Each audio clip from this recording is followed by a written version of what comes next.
Arunachal Pradesh north east का सबसे बड़ा बफर स्टेट है चाइना के खिलाफ। अगर चाइना यहाँ पर हरकत करता है तो पूर्वोत्तर के पूरे क्षेत्र को बचाने वाला एक स्टेट है अरुणाचल। पहले उसे हमसे निपटना चाहिए।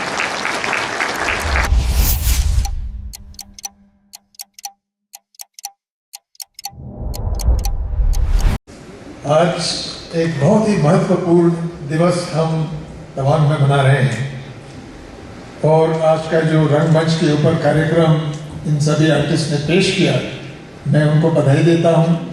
उनकी प्रशंसा करता हूं। और ये बहुत ही भावुक और बहुत ही, मैं समझता हूं, मोटिवेटिंग एक एक्ट था जिसने पुरानी यादें ताज़ा कर दी और एक ऐसे अनसंग हीरो के बारे में हम सबको जानकारी दी जिसने इतना बड़ा कार्य किया। जैसे सीएम साहब ने बताया कि भारत को आज़ादी 47 में मिली, लेकिन भारत के जो उस वक्त के गृह मंत्री थे पटेल जी, उनका ध्यान इधर भी था। और जब उन्हें यह एहसास हुआ कि तिब्बत के जो लामा यहाँ पर अपने मॉनेस्ट्री के अंदर काम कर रहे थे और उस वक्त चाइना जो है तिब्बत के ऊपर कब्जा करने के लिए तैयार था, तो उन्हें ये लगा कि हो सकता है कि चाइना जो है तवांग को तिब्बत का एक भाग समझ के अपने इलाके में सम्मिलित कर लेगा। और सही वक्त पे उन्होंने असम के गवर्नर साहब से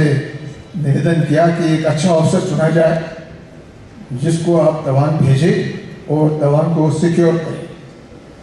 क्योंकि तवांग, जिस तरह से सीएम साहब ने बताया कि 1914 का जो शिमला एग्रीमेंट हुआ था और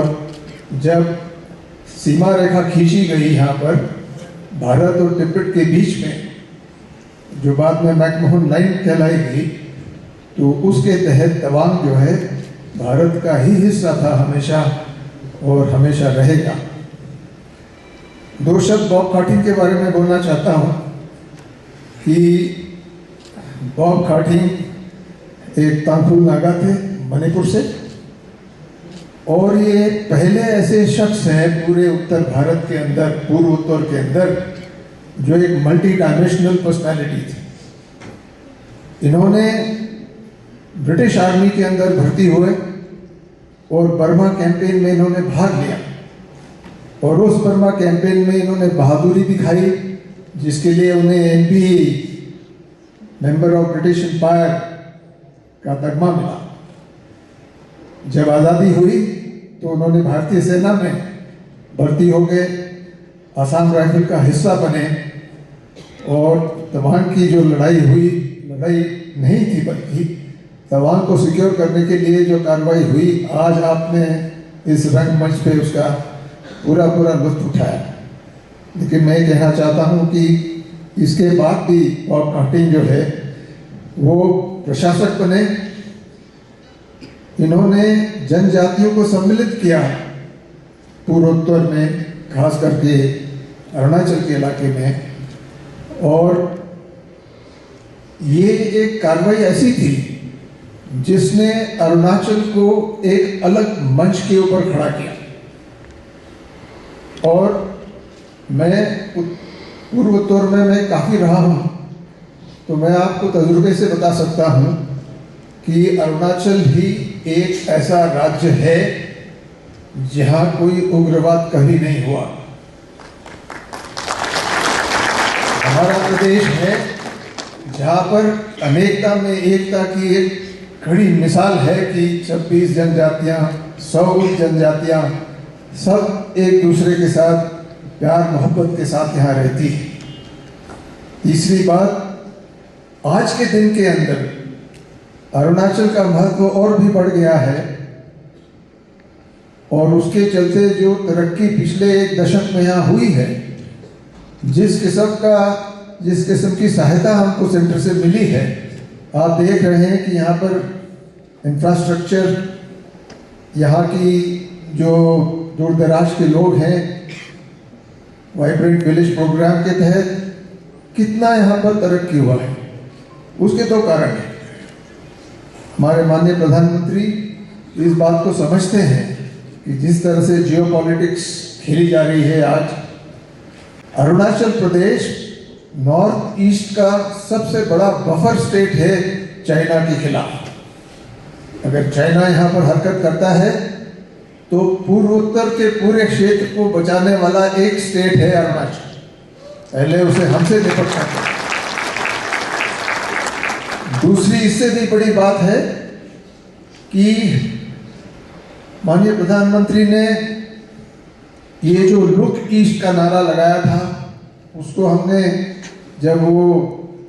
मंच पे आए, प्रधानमंत्री बने, तो उन्होंने लुक ईस्ट को एक्ट ईस्ट का तजुर्बा दिया। और अगर एक्ट ईस्ट को सफल होना है तो अरुणाचल उसका एक पिवट है, क्योंकि जो रास्ते यहाँ से बर्मा में जाते हैं वो हमारे पंगसाउ पास से होते हुए और पुराना लीडो रोड या स्टिलवेल रोड कहलाता है। और चूंकि हमारे यहाँ कभी उग्रवाद नहीं हुआ, क्योंकि हम मिलजुल के रहते हैं, हमारे यहाँ के लोग मेहनती हैं, उत्साह रखते हैं, तो उन्हें पूरा यकीन है कि आने वाले वक्त में जब हमें दक्षिण पूर्व एशिया से जो है मिलना होगा, उनके साथ व्यापार करना होगा, तो उसके लिए अरुणाचल का बहुत बड़ा योगदान होगा। तो आज ये रंगमंच देखने के बाद में मुझे पूरा यकीन हो रहा है कि हमने उन पुरानी यादों को दोबारा ताज़ा किया है और बॉब खाटिंग जैसे एक महान ऑफिसर को, जो जैसे मैंने कहा था कि वो सिर्फ फौज में नहीं रहे, उन्होंने प्रशासन भी संभाला और उनका कार्यभार देख के हमारे देश ने उनको म्यांमार या बर्मा में एम्बेसडर बना के भेजा। तो ये पूरे देश में एक ऐसी ही मिसाल है कि एक व्यक्ति 4 स्तर के ऊपर कामयाब रहा और उस बॉब खाटिंग को हम भूल गए थे। मुझे बहुत खुशी है इस बात की कि माननीय प्रधानमंत्री, हमारे माननीय मुख्यमंत्री श्री पेमा खांडू जी, हमने मिलकर ये फैसला किया कि बॉब खाटिंग की जो ये कहानी है, इसे हम अरुणाचल में ही नहीं